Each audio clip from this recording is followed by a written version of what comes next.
റെയിൽവേയുമായി കേരള സർക്കാർ സംയുക്ത സംരംഭം ഉണ്ടാക്കിയിട്ടുണ്ട്. 6 റെയിൽവേ ഏറ്റെടുക്കാനാണ് ഉദ്ദേശിക്കുന്നത്. ഇവയിൽ സർക്കാർ ഏറ്റവും മുൻഗണന നൽകുന്നത് ശബരി റെയിൽപാതയുടെ നിർമ്മാണത്തിനാണ്. ഇതുവരെ സംയുക്ത സംരംഭത്തിനുള്ള കേരള സർക്കാരിന്റെ ഓഹരി വിധം കൈമാറിയിട്ടില്ല. ഇതിന് 50 കോടി രൂപ മാന്യവിരുദ്ധ പാക്കിൽ നീക്കിവെക്കുന്നു. റെയിൽവേയുമായിട്ടുള്ള സംയുക്ത സംരംഭം ശബരിപാതയുടെ നിർമ്മാണത്തിന് വേണ്ടി SPV രൂപീകരിച്ച് വായ്പ ഉറപ്പുവരുത്തിയിട്ട് വേണം നിർമ്മാണം ആരംഭിക്കാൻ. ഇതിനുള്ള പണം പ്രത്യേക നിക്ഷേപ പദ്ധതിയിൽ ലഭ്യമാക്കുന്നതാണ്. അതുകൊണ്ട് ഇനി പന്ത് റെയിൽവേയുടെ കോർട്ടിലാണ്. എത്ര വേഗം നിർമ്മാണം ആരംഭിച്ച് പണി പൂർത്തീകരിക്കാൻ കഴിയുമോ അതിന് സഹായകരമായിട്ടുള്ള പണം കേരള സർക്കാർ ലഭ്യമാക്കും. കാഞ്ഞങ്ങാട് പാണത്തൂർ കണിയൂർ റെയിൽവേ ലൈന് സംസ്ഥാന വിഹിതമായി 20 കോടി രൂപ നൽകുന്നതാണ്. ശബരിമലയ്ക്കുള്ള റെയിൽപാതയുടെ കാര്യത്തിലെന്ന പോലെ ശബരിമല മാസ്റ്റർ പ്ലാൻ നടപ്പിലാക്കുന്നതിനും ഏറ്റവും മുന്തിയ പരിഗണന സർക്കാർ നൽകുന്നതാണ്. പമ്പയിൽ സുവേജ് ട്രീറ്റ്മെന്റ് പ്ലാന്റിന് 20 കോടി രൂപ, ക്യൂ കോംപ്ലക്സിന് 20 കോടി രൂപ, ത്രിവേണിയിൽ പാലത്തിന് 5 കോടി രൂപ, നിലക്കൽ പാർക്കിന് 5 കോടി, ശബരിമല ഇടത്താവളങ്ങൾക്ക് 100 കോടി. എങ്ങനെ ശബരിമല മാസ്റ്റർ പ്ലാന് 150 കോടി രൂപ പ്രത്യേക നിക്ഷേപ പദ്ധതിയിൽ നിന്ന് നീക്കിവെക്കുന്നു. ഇത് നടപ്പ് വർഷം 25 കോടി രൂപ ചെലവ് പ്രതീക്ഷിക്കുന്നു.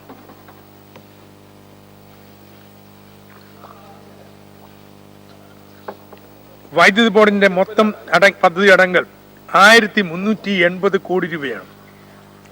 വൈദ്യുതി ഉൽപാദനം ഗണ്യമായി ഉയർത്താൻ കഴിഞ്ഞില്ലെങ്കിൽ പുറത്തുനിന്ന് വൈദ്യുതി ആശ്രയത്വം വർദ്ധിക്കുകയും വൈദ്യുതി ചാർജിന്റെ വർധന അനിവാര്യമാവുകയും ചെയ്യും. ഈ പശ്ചാത്തലത്തിലാണ് താപനിലയും അത്യന്താപേക്ഷിതമാവുന്നത്. എന്നാൽ ഇത് സംബന്ധിച്ച് അഭിപ്രായ സമന്വയം എത്തിച്ചേരാത്തത് കൊണ്ട് ബഡ്ജറ്റിൽ പണം വകയിരുത്തിയിട്ടില്ല. വൈദ്യുതി ഉൽപാദനത്തിന് വേണ്ടി നീക്കിവെക്കുന്ന 390 കോടി രൂപയിൽ 50 കോടി രൂപ പാരമ്പര്യേതര ഊർജ്ജ സ്രോതസ്സുകൾക്ക് വേണ്ടി മാറ്റിവെച്ചിരിക്കുന്നു. കൂടാതെ അനട്ട് 44 കോടി രൂപയുണ്ട്. ഈ മേഖലയിൽ മുതൽ മുടക്ക് ഇനിയും വർദ്ധിപ്പിക്കാനാവണം. കാസർഗോഡ് 200 മെഗാവാട്ട് സൗരോർജ്ജ പാർക്കിന് 1600 കോടി രൂപ ആണ് മൊത്തമടങ്ക്. വീടുകളുടെ മേൽക്കൂരകളുടെ മേൽ സോളാർ പാനലുകൾ സ്ഥാപിച്ച് 1000 മെഗാവാട്ട് വൈദ്യുതി ഉൽപ്പാദിപ്പിക്കാനുള്ള ബൃഹത് പദ്ധതിക്ക് ഈ വർഷം തുടക്കം കുറിക്കുന്നു. ഇതിന്റെ ആദ്യഘട്ടമായി മുഴുവൻ സർക്കാർ ഓഫീസുകളുടെ മുകളിൽ സൗരോർജ്ജ പാനലുകൾ സ്ഥാപിക്കും. ഇതിന് നബാർഡിന്റെ ഗ്രീൻ ഫണ്ടിൽ നിന്ന് 200 കോടി രൂപ ധനസഹായം പ്രതീക്ഷിക്കുന്നു. സപ്ലൈ വർദ്ധിപ്പിക്കാൻ ശ്രമിക്കുന്നതിനോടൊപ്പം ഡിമാൻഡ് മാനേജ്മെന്റും പ്രധാനമാണ്.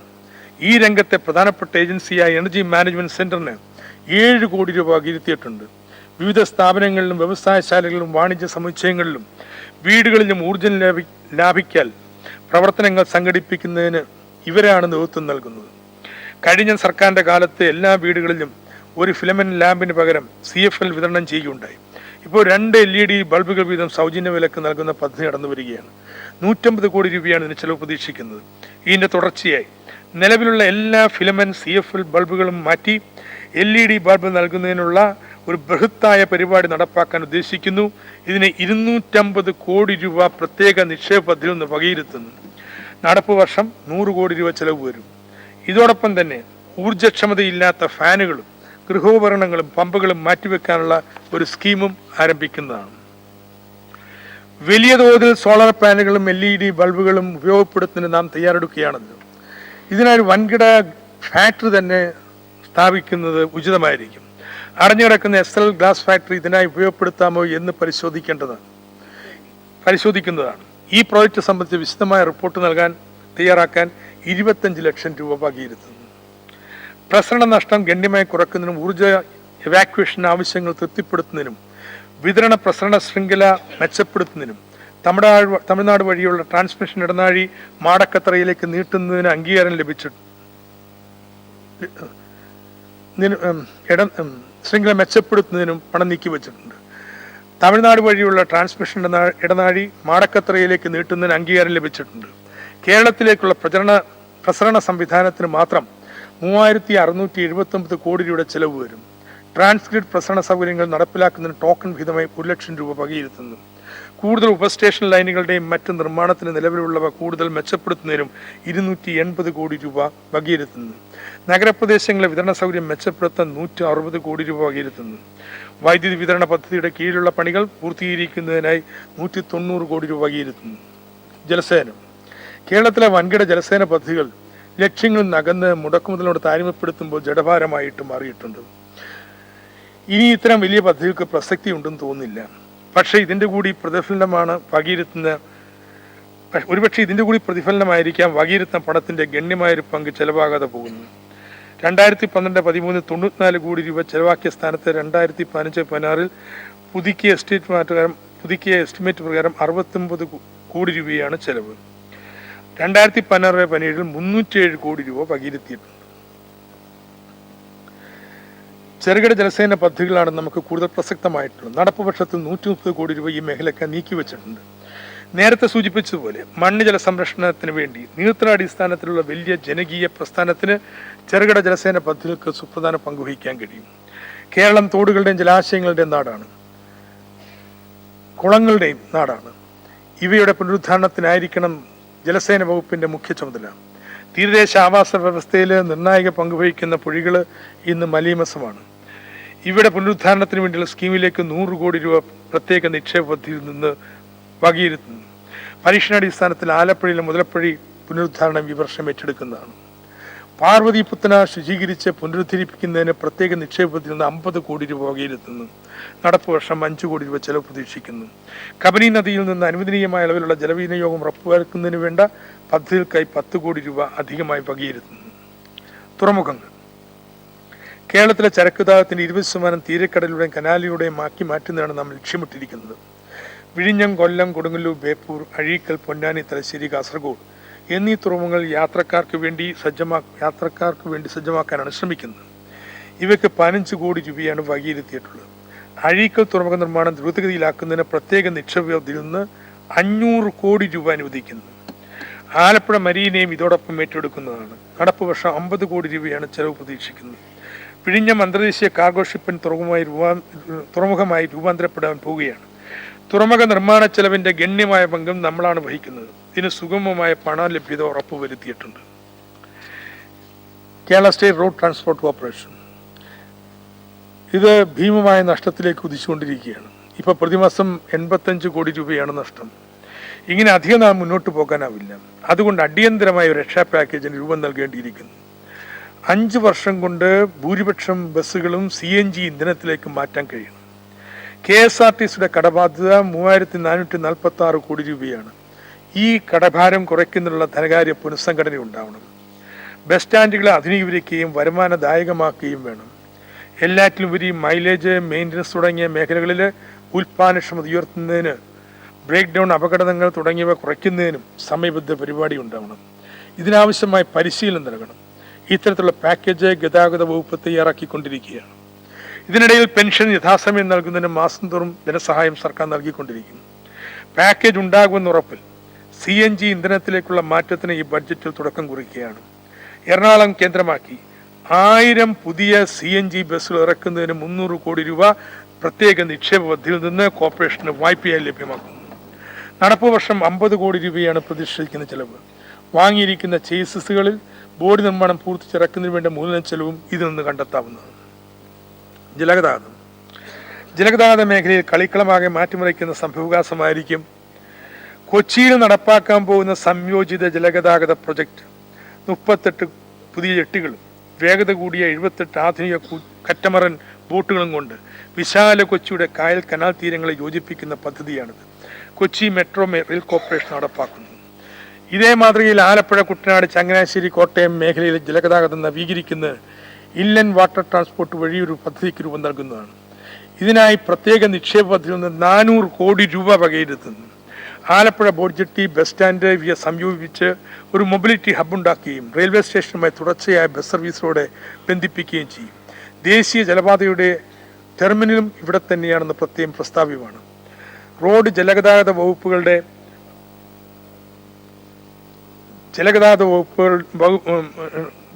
ട്രാൻസ്പോർട്ട് കോർപ്പറേഷൻ ജലഗതാഗത വകുപ്പുകളുടെ ആഭിമുഖ്യത്തിലുള്ള ഒരു സംയുക്ത സംരംഭമായിരിക്കും ഇത്. നടപ്പ് വർഷം 50 കോടി രൂപയുടെ ചെലവ് പ്രതീക്ഷിക്കുന്നു. Coastal shipping and inland navigation വകുപ്പിന് 125 കോടി രൂപ വകയിരുത്തുന്നു. പുത്തൻ വളർച്ചാ കേന്ദ്രങ്ങൾ. സർ, അടിസ്ഥാന സൗകര്യ വികസനത്തിന് നമ്മൾ ഇത്രയേറെ പ്രാധാന്യം നൽകുന്നത് പുതിയ വളർച്ചാ വ്യവസായ മേഖലകളിലേക്ക് സ്വകാര്യ മൂലധനത്തെ ആകർഷിക്കുന്നതിന് വേണ്ടിയാണ്. തൊഴിലാളികളുടെ അവകാശങ്ങളോ പരിസ്ഥിതി സംരക്ഷണത്തിനോ ഭൂവിനിയോഗത്തിൻ്റെ കാര്യത്തിലോ മറ്റ് പല സംസ്ഥാനങ്ങളും പോലെ ഇളവ് അനുവദിക്കാൻ നമുക്ക് കഴിയില്ല. പക്ഷേ ഏറ്റവും ആധുനികവും മികവേറിയുമായ പശ്ചാത്തല സൗകര്യങ്ങൾ നമുക്ക് കേരളത്തിൽ ഉറപ്പുവരുത്താനാവണം.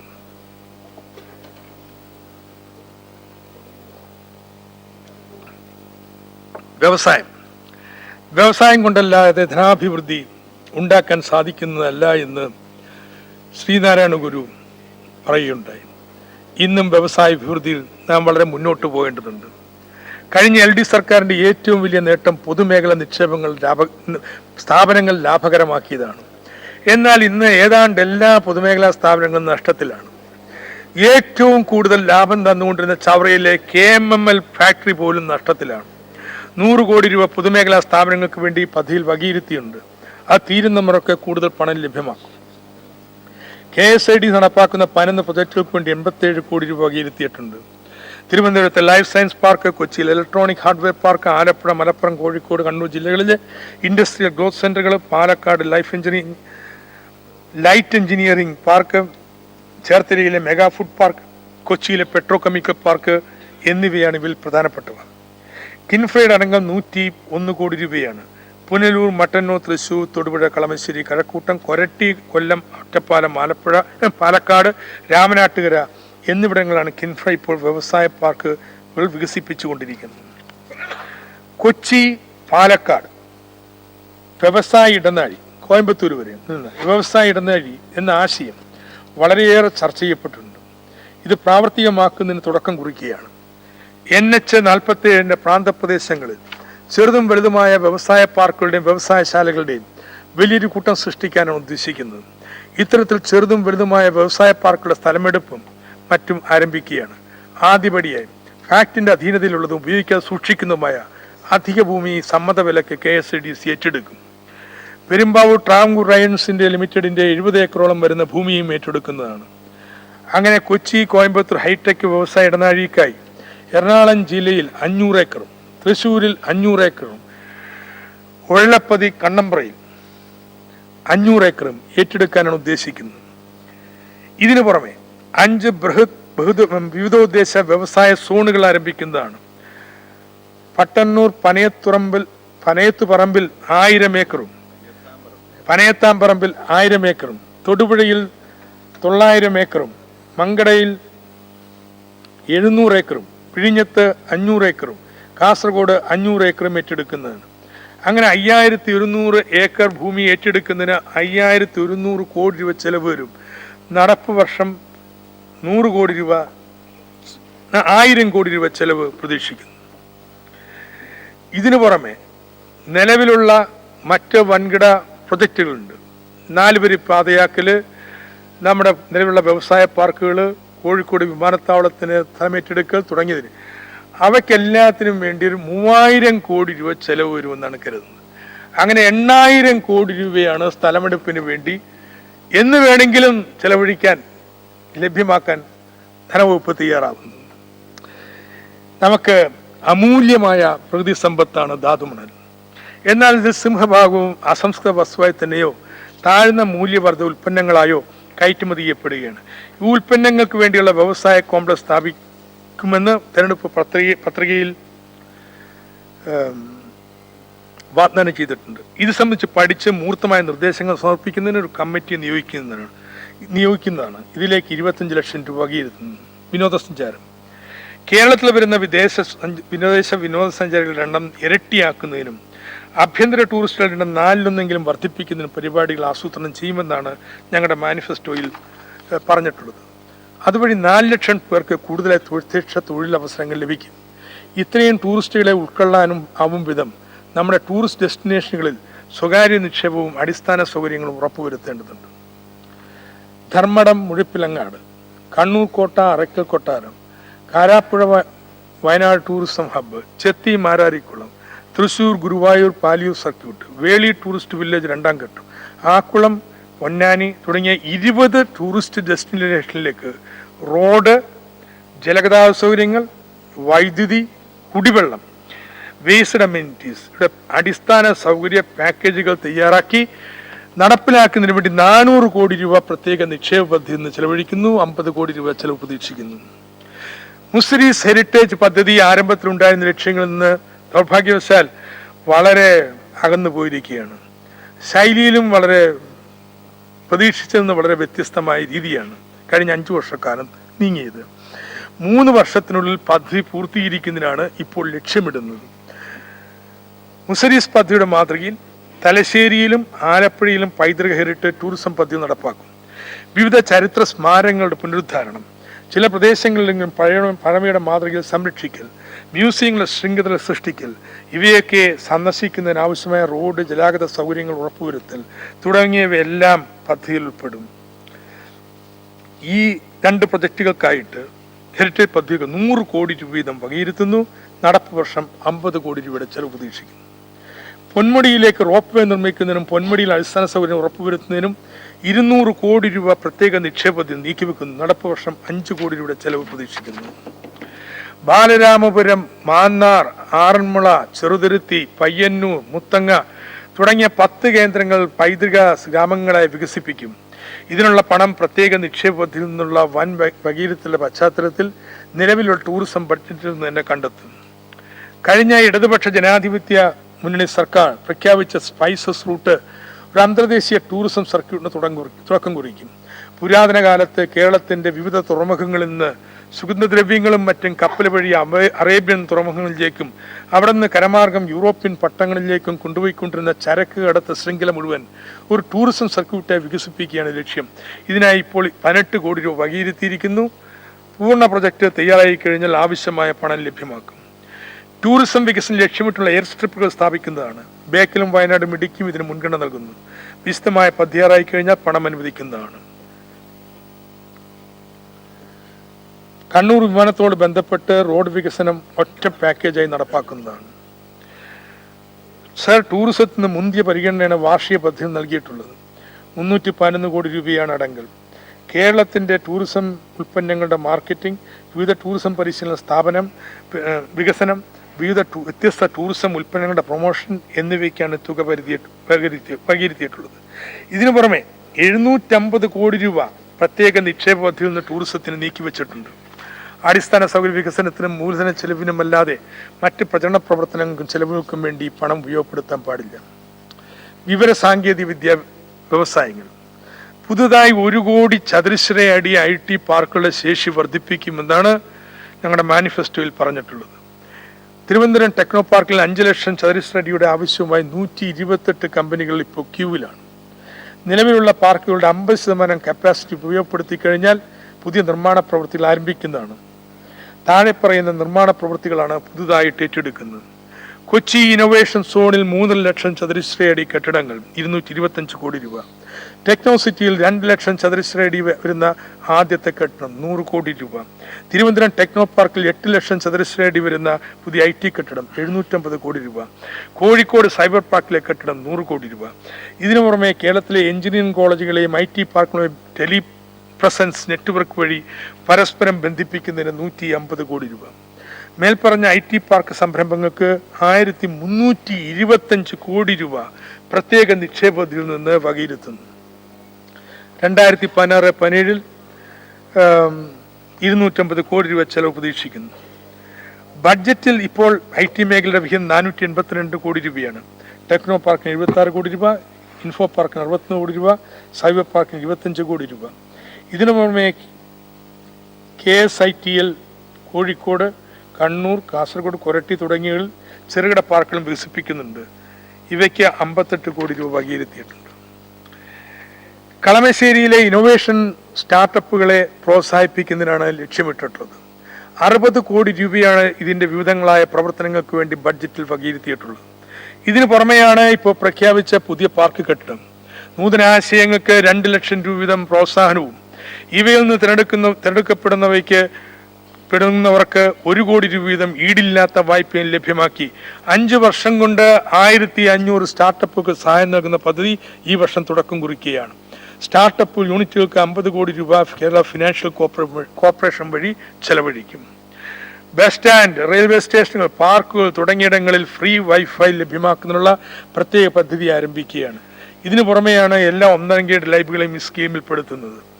ഈ പുതിയ പദ്ധതിക്കായി IT ഡിപ്പാർട്ട്മെന്റിന് 25 കോടി രൂപ വകയിരുത്തുന്നു. ശാസ്ത്ര സാങ്കേതിക പരിസ്ഥിതി കൗൺസിൽ 100 കോടി രൂപ വകയിരുത്തിയിട്ടുണ്ട്. ഇതിൽ 59 കോടി രൂപ 9 ഗവേഷണ സ്ഥാപനങ്ങൾക്കുള്ള ധനസഹായത്തിനും 25 കോടി രൂപ കൗൺസിൽ നേരിട്ട് നടത്തുന്ന വിവിധങ്ങളായ പരിപാടികൾക്കും വേണ്ടിയുള്ളതാണ്. സഹകരണ മേഖലയിലെ ഏറ്റവും പ്രധാനപ്പെട്ട മാറ്റം ത്രിതല ഘടനയിൽ നിന്ന് ദ്വിതല ഘടനയിലേക്കുള്ള പരിവർത്തനമാണ്. ജില്ലാ സംസ്ഥാന സഹകരണ ബാങ്കുകൾ സംയോജിപ്പിച്ച് ഒറ്റ ബാങ്കായി തീരും. കേരളത്തിലെ ഏറ്റവും കൂടുതൽ ബ്രാഞ്ചുള്ള ഈ ബാങ്കിംഗ് സംവിധാനത്തിന് സംസ്ഥാനത്തിന്റെ വികസനത്തിൽ നിർണായകമായ പങ്ക് വഹിക്കാൻ കഴിയും. ഇത് സംബന്ധിച്ചുള്ള മൂർത്തമായ നിർദ്ദേശങ്ങൾ രൂപം നൽകുന്നതിന് വേണ്ടി ഒരു കമ്മിറ്റിയെ നിയോഗിക്കുന്നതാണ്. ഇതിലേക്ക് 10 ലക്ഷം രൂപ വകയിരുത്തുന്നു. സഹകരണ മേഖലയിൽ 95 കോടി രൂപയാണ് പദ്ധതിയുടെ അടങ്കൽ. ഇതിനു പുറമെ 45 കോടി രൂപയുടെ കേന്ദ്ര സഹായവും ലഭിക്കും. പ്രവാസികൾ സർ, ഗൾഫ് രാജ്യങ്ങളിലെ മാന്ദ്യം പ്രവാസികൾക്കിടയിൽ പുതിയ ആശങ്ക ഉയർത്തിയിട്ടുണ്ട്. തിരിച്ചുവന്നവരുടെ എണ്ണം വർദ്ധിക്കുന്നുണ്ട്. ഇവരിൽ പുനരധിവാസ സഹായം ആവശ്യമായവരുണ്ട്. ഇത്തരത്തിലുള്ള സഹായം ആവശ്യമില്ലാത്തവർക്ക് നാട്ടിൽ നിക്ഷേപ സൗകര്യമോ തൊഴിലോ നൽകേണ്ടതുണ്ട്. ഇത്തവണ ബഡ്ജറ്റ് വ്യവസായ പാർക്കുകളുടെയും മറ്റ് നിക്ഷേപ സൗകര്യങ്ങളുടെയും ഒരു പുതിയ അധ്യായം തുറക്കുന്നുണ്ടല്ലോ. വരും വർഷങ്ങളിൽ ഈ നയം കൂടുതൽ വിപുലമാകും. ഇവിടങ്ങളിൽ പ്രവാസികൾക്ക് പ്രത്യേക പരിഗണന നൽകുന്നതിന് നടപടിയെടുക്കും. നോർക്ക വകുപ്പിന്റെ പ്രവർത്തനങ്ങൾക്ക് 28 കോടി രൂപയാണ് ഇപ്പോൾ വകയിരുത്തിയിട്ടുള്ളത്. പക്ഷേ ക്ഷേമ ഫണ്ടിന് 1 ലക്ഷം രൂപ മാത്രമേ വകയിരുത്തിയിട്ടുള്ളൂ. ഇത് 10 കോടി രൂപയെ ഉയർത്തുന്നു. ക്ഷേമനിധി എന്നുള്ള ആനുകൂല്യങ്ങൾ കാലാനുസൃതമായി വർദ്ധിപ്പിക്കുന്നതാണ്. ഗൾഫിൽ നിന്ന് തിരികെ വരുന്നവരെ പുനരധിവസിപ്പിക്കാൻ 12 കോടിയാണ് ഇപ്പോഴുള്ള വകയിരുത്തൽ. അത് 24 കോടി രൂപയായി ഉയർത്തുന്നു. വിദേശത്ത് നിന്ന് മടങ്ങി വരുന്നവർക്ക് ധനകാര്യ സ്ഥാപനങ്ങളുമായി സഹകരിച്ച് നടപ്പാക്കുന്നതിന് കഴിഞ്ഞ സർക്കാർ വിഭാവനം ചെയ്ത വായ്പാ പദ്ധതിക്ക് ബാക്ക് എൻഡ് സബ്സിഡി മുൻകൂറായി ബാങ്കുകൾക്ക് അടയ്ക്കാത്തത് കൊണ്ട് ഈ പദ്ധതി അവതാളത്തിലായി. ബാക്ക് എൻഡ് സബ്സിഡി മുൻകൂറായി നൽകുമെന്ന് ഉറപ്പ് നൽകുന്നു. അധികാര വികേന്ദ്രീകരണം സർ, ജനകീയാസൂത്രണം സംസ്ഥാനത്തിന്റെയും രാജ്യത്തിന്റെയും അധികാര വികേന്ദ്ര ചരിത്രത്തിൽ പുതിയ കാലഘട്ടം തുറന്നു. അന്നു മുതൽ ഇന്ന് വരെ അധികാര വികേന്ദ്രീകരണത്തിൽ ഇന്ത്യയിൽ 1ാം സ്ഥാനം നിൽക്കുന്ന സംസ്ഥാനമായിട്ട് കേരളം ഉയർന്നു. ഇതിൽ അഭിമാനിക്കുമ്പോൾ തന്നെ ഈ പരീക്ഷണം തുടങ്ങിയ കാലത്ത് മുന്നോട്ട് വെച്ച ലക്ഷ്യങ്ങൾ കൈവരിക്കാൻ കഴിഞ്ഞു എന്ന് അവകാശപ്പെടാനാവില്ല. കഴിഞ്ഞ 5 വർഷക്കാലം വലിയൊരു തിരിച്ചുപോക്കാണ് നടന്നത്. തദ്ദേശ ഭരണ വകുപ്പ് 3ആയി. സർക്കാർ അംഗീകരിച്ച ധനകാര്യ കമ്മീഷൻ ശുപാർശകൾ പാലിക്കപ്പെട്ടില്ല. ജില്ലാ ആസൂത്രണ സമിതി നോക്കുകുത്തിയായി. അഴിമതി ശക്തിപ്പെട്ടു. ഗുണഭോക്തൃ തിരഞ്ഞെടുപ്പ്, വാർഡുതല വിഭജനം, സ്വരപക്ഷപാതവും ഏതാണ്ട് സാർവത്രികമായി. ഇങ്ങനെ എവിടെ നോക്കിയാലും പിന്നോട്ടിന്റെ ദൃശ്യങ്ങളാണ് കാണാൻ കഴിയുക. വലിയൊരു തിരുത്ത് കൂടിയേ തീരൂ. ജനകീയാസൂത്രണ പ്രസ്ഥാനം പുനരുജ്ജീവിപ്പിച്ചേ പറ്റൂ. സ്വപ്നങ്ങൾ നമുക്ക് തിരിച്ചു പിടിക്കേണ്ടതുണ്ട്. തദ്ദേശ ഭരണ സ്ഥാപനങ്ങൾ ഉയർത്തെഴുന്നേൽപ്പ് ലക്ഷ്യമാക്കുന്ന ഒരു വികസന അജണ്ടയാണ് ഇടതുപക്ഷ ജനാധിപത്യ മുന്നണി മുന്നോട്ട് വെക്കുന്നത്. പൊതുവിദ്യാഭ്യാസം, പൊതുവാരോഗ്യം, ഇവയുടെ ഭൗതിക സൗകര്യം മെച്ചപ്പെടുത്തുന്നതിന് അന്യാദൃശ്യമായ നിർമ്മാണ പദ്ധതിക്ക് ബഡ്ജറ്റ് തുടക്കം കുറിക്കുകയാണ്. ഇത് ഉപയോഗപ്പെടുത്തി ഗുണനിലവാരം മെച്ചപ്പെടുത്തണമെങ്കിൽ വലിയ തോതിൽ പ്രാദേശിക ജനകീയ ഇടപെടൽ കൂടിയേ തീരൂ. അതുപോലെ പച്ചക്കറിയിൽ സ്വയംപര്യാപ്ത, സമ്പൂർണ്ണ ശുചിത്വം, ജലചക്രം തടയുക, ജലസംരക്ഷണം ഉറപ്പുവരുത്തുക, ഇങ്ങനെ 3 ലക്ഷ്യങ്ങളിലാണ് ബഹുജനങ്ങൾ അണിനിരത്തി നേടാൻ തീരുമാനിച്ചിട്ടുള്ളത്. തദ്ദേശ ഭരണ സ്ഥാപനങ്ങൾ മുൻകൈയില്ലാതെ ഇവ നേടാനാവില്ല. ഈ പ്രശ്നങ്ങളെല്ലാം കോർത്തിണക്കിക്കൊണ്ടുള്ള ഒന്നായിരിക്കും പുതിയ ജനകീയാസൂത്രണ പ്രസ്ഥാനം. ഇതിനുവേണ്ടിയുള്ള പ്രാരംഭ പ്രവർത്തനങ്ങൾക്കും ജനകീയാസൂത്രണ സെല്ലിനും വേണ്ടി 10 കോടി രൂപ വകയിരുത്തുന്നു. 5ാം ധനകാര്യ കമ്മീഷൻ മുൻ സർക്കാർ തീരുമാനമെടുത്തില്ല. പരിശോധിച്ച് വേണ്ട ഭേദഗതികളുടെ അംഗീകാരം നേടിക്കഴിഞ്ഞാൽ അതനുസരിച്ചായിരിക്കും ഭാവിയിൽ തദ്ദേശ ഭരണ സ്ഥാപനങ്ങൾക്ക് പണം വകയിരുത്തുക. ഇത്തവണ 5000 കോടി രൂപയാണ് ത്രിതല പഞ്ചായത്തിലും നഗരസഭകൾക്കും നിലവിൽ ബഡ്ജറ്റിൽ വകയിരുത്തിയിട്ടുള്ളത്. ഈ പശ്ചാത്തലത്തിൽ സംസ്ഥാന ആവിഷ്കൃത പദ്ധതികൾക്ക് നീക്കിവെച്ച 500 കോടി രൂപ ഉപാധിരഹിത വികസന ഫണ്ടായി നൽകാൻ തീരുമാനിക്കുന്നു. ഇതോടെ മുൻ വർഷത്തെ അപേക്ഷിച്ച് 10% ഉയർന്ന അടങ്കൽ ഉറപ്പുവരുത്തുകയാണ്. തദ്ദേശ ഭരണ സ്ഥാപന ജനപ്രതിനിധികളുടെയും ഭാരവാഹികളുടെയും മാസ അലവൻസ് നിലവിലുള്ളതിന്റെ ഇരട്ടിയായി ഉയർത്തും. ഈ ജൂലൈ മാസം മുതൽ അത് ബാധകമായിരിക്കും. തനത് ഫണ്ടിൽ നിന്നോ തികഞ്ഞില്ലെങ്കിൽ ജനറൽ പർപ്പസ് ഗ്രാന്റിൽ നിന്നോ വേണം ഈ തുക കണ്ടെത്താൻ. സംസ്ഥാന സർക്കാർ പിരിക്കുന്ന വാറ്റ് നികുതിയും വിൽപ്പന നികുതിയും ഗണ്യമായി ഉയർത്തിയ കഴിഞ്ഞ സർക്കാർ തദ്ദേശ ഭരണ സ്ഥാപനങ്ങളുടെ കെട്ടിട നികുതി വർദ്ധിപ്പിക്കാൻ തയ്യാറായില്ല. ഇതൊരു വിരോധാഭാസമാണ്. നികുതി നിരക്ക് വർദ്ധിപ്പിക്കണമെന്ന് സർക്കാർ നിർബന്ധിക്കുന്നില്ല. അത് തദ്ദേശ ഭരണ സ്ഥാപനങ്ങളുടെ സ്വാതന്ത്ര്യമാണത്. പക്ഷേ നിർദ്ദിഷ്ട ബാൻഡിൽ അവർക്ക് ഇഷ്ടമുള്ള മാനദണ്ഡങ്ങൾ തീരുമാനിക്കാം. ഒരു നിർദ്ദിഷ്ട ബാൻഡിനുള്ളിൽ ഏറിയതോ കുറഞ്ഞതുമായ നിരക്ക് അവർക്ക് നിശ്ചയിക്കാൻ സ്വാതന്ത്ര്യമുണ്ടാവും. ഇത് സംബന്ധിച്ച് വിശദമായിട്ടുള്ള ഉത്തരവ് തദ്ദേശ ഭരണ വകുപ്പ് പുറപ്പെടുവിക്കും. പുതുതായി രൂപീകരിച്ച മുനിസിപ്പാലിറ്റികൾ, ബ്ലോക്കുകൾ എന്നിവയ്ക്ക് ആവശ്യമായ കെട്ടിട സൗകര്യം ഉറപ്പുവരുത്തുന്നതിനും തസ്തികൾ സൃഷ്ടിക്കുന്നതിനും ഒരു തീരുമാനം ഉണ്ടായിട്ടില്ല. അന്തൂർ മുനിസിപ്പാലിറ്റി ഫണ്ടും അനുവദിച്ചു കിട്ടിയതാണ്. പുതിയ കെട്ടിടങ്ങൾ വേണ്ടുന്ന തദ്ദേശ ഭരണ സ്ഥാപനങ്ങൾ ഇവയാണ്. ഇവയ്ക്ക് പ്രത്യേക ഏജൻസി വഴി കെട്ടിട സൗകര്യങ്ങൾ നിർമ്മിക്കുന്നതിന് പ്രത്യേക നിക്ഷേപ പദ്ധതിയിൽ 100 കോടി രൂപ വകയിരുത്തുന്നു. 50 കോടി രൂപ നടപ്പ് വർഷം ചിലവ് പ്രതീക്ഷിക്കുന്നു. സോഷ്യൽ ഓഡിറ്റ് നടപ്പിലാക്കുന്ന ദേശഭരണ സ്ഥാപനങ്ങൾക്കും ഡിപ്പാർട്ട്മെന്റുകൾക്കും ആവശ്യമായ സേവനം നൽകുന്നതിന് ഒരു സ്വതന്ത്ര പ്രൊഫഷണൽ ഓഡിറ്റ് സെന്റർ ഗുലാത്തി ഇൻസ്റ്റിറ്റ്യൂട്ടിൽ സ്ഥാപിക്കുന്നതാണ്. ഇതിനായി 50 ലക്ഷം രൂപ വകയിരുത്തുന്നു. അധികാര വികേന്ദ്രീകരണത്തിൽ പ്രധാനപ്പെട്ട പരിശീലന കേന്ദ്രമായി രാജ്യത്തിനകത്തും പുറത്തും ഇന്നക്കിൽ അറിയപ്പെടുന്നുണ്ട്. അധികാര വികേന്ദ്രീകരണം സംബന്ധിച്ച് ഉപദേശങ്ങൾക്കും പരിശീലനങ്ങൾക്കുമുള്ള സഹാഭ്യർത്ഥന മറ്റ് സംസ്ഥാനങ്ങളിൽ നിന്നും ഉണ്ടാകുന്നുണ്ട്. ഇതിലേക്ക് കിലയെ പ്രാപ്തമാക്കുന്നതിന് 50 ലക്ഷം രൂപ പ്രത്യേകമായി അനുവദിക്കുന്നു. തലസ്ഥാന നഗരം എന്ന നിലയിൽ തിരുവനന്തപുരത്തിന് വ്യവസായ വാണിജ്യ കേന്ദ്രം എന്ന നിലയിൽ കൊച്ചിക്കും പ്രത്യേക പരിഗണന ഉണ്ടാവും. അടിസ്ഥാന സൗകര്യങ്ങളുടെ കാര്യത്തിലെ വകയിരുത്തലുകൾ ഇപ്പോൾ തന്നെ പ്രകടമാണ്. ജനറം യൂഡിസ്മാറ്റ് തുടങ്ങിയ പദ്ധതികളുടെ പണം ഇല്ലാത്തതുകൊണ്ട് നിലച്ചിട്ടുണ്ട്. ഇതുവരെ ചിലവാക്കിയ പണത്തിന് ഉപയോഗം ലഭിക്കണമെങ്കിൽ ഇനി ആവശ്യമായ പണം നാം കണ്ടെത്തിയേ തീരൂ. ഈ സംബന്ധിച്ച് സമഗ്രമായ റിവ്യൂ നടത്തി യുദ്ധകാലാടിസ്ഥാനത്തിൽ ഈ പദ്ധതികൾ തീർപ്പാക്കുന്നതിനുള്ള നടപടി സ്വീകരിക്കും. തിരുവനന്തപുരം ആറ്റുകാൽ മാസ്റ്റർ പ്ലാൻ അടിസ്ഥാന സൗകര്യ വികസനത്തിന് 100 കോടി രൂപ പ്രത്യേക നിക്ഷേപ പദ്ധതിയിൽ നീക്കിവെക്കുന്നു. ഇതിൽ നിന്ന് 10 കോടി രൂപയാണ് ഈ വർഷം ചെലവ് പ്രതീക്ഷിക്കുന്നത്. ഇതേ മാതൃകയിൽ ശ്രീ പത്മനാഭ സ്വാമി ക്ഷേത്ര സമുച്ചയത്തിന്റെ വികസനത്തിനും മാസ്റ്റർ പ്ലാൻ ഉണ്ടാക്കും. അതിന്റെ വിശദമായ റിപ്പോർട്ട് തയ്യാറാക്കാൻ 20 ലക്ഷം രൂപ വകയിരുത്തുന്നു. പ്രസിദ്ധരായ കൺസർവേഷൻ ആർക്കിടെക്ട്സ് കൂടി അടങ്ങുന്ന ടീമായിരിക്കും ഈ റിപ്പോർട്ട് തയ്യാറാക്കുക.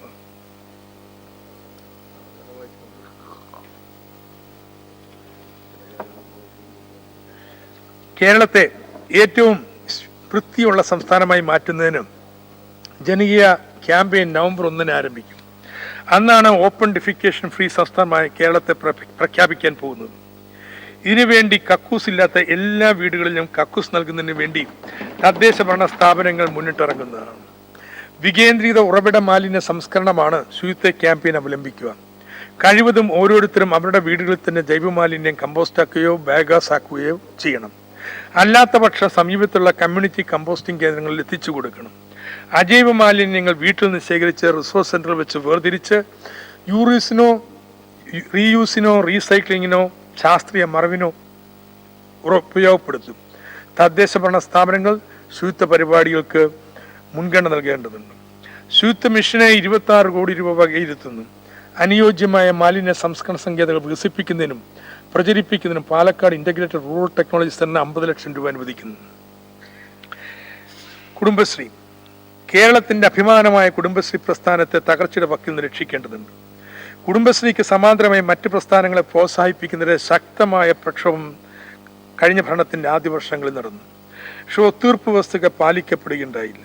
കഴിഞ്ഞ 3 വർഷക്കാലം കുടുംബശ്രീക്ക് അനുവദിച്ച പണം 328 കോടി രൂപയാണ്. കൃത്യമായി ലഭിച്ച പണമാവട്ടെ 215 കോടി രൂപയാണ്. എന്തിന്? ദൂരദർശൻ നടത്തിയ റിയാലിറ്റി ഷോയിലെ വിജയികളായ 16 CD സെറ്റ് നൽകിയ ചെക്കുകൾ പോലും വണ്ടി ചെക്കായി മാറി. ഇതാണ് അപമാനകരമായിട്ടുള്ള സ്ഥിതി. എന്തിന് സർ?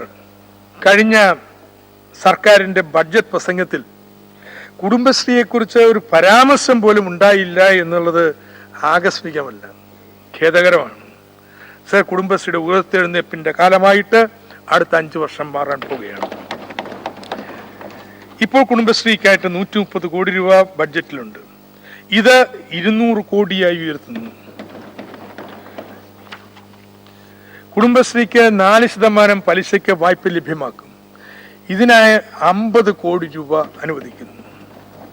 കുടുംബശ്രീ യൂണിറ്റുകൾക്കുള്ള റിവോൾവിംഗ് ഫണ്ട്, കാർഷിക സബ്സിഡി, സൂക്ഷ്മ തൊഴിൽ സബ്സിഡി എന്നിവ പുനഃസ്ഥാപിക്കുകയാണ്.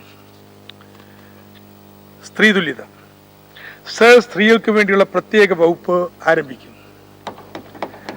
വകുപ്പിന് കീഴിൽ നേരിട്ട് വരുന്ന സ്കീമുകൾക്ക് പുറമെ ജെൻഡർ ഓഡിറ്റും സ്ത്രീകളെ സംബന്ധിക്കുന്ന മറ്റു വകുപ്പുള്ള സ്കീമുകൾ ഏകോപിപ്പിക്കുന്ന ചുമതല ഈ മന്ത്രാലയത്തിനുണ്ടാവും. ഇതിനായി 10 കോടി രൂപ വകയിരുത്തുന്നു.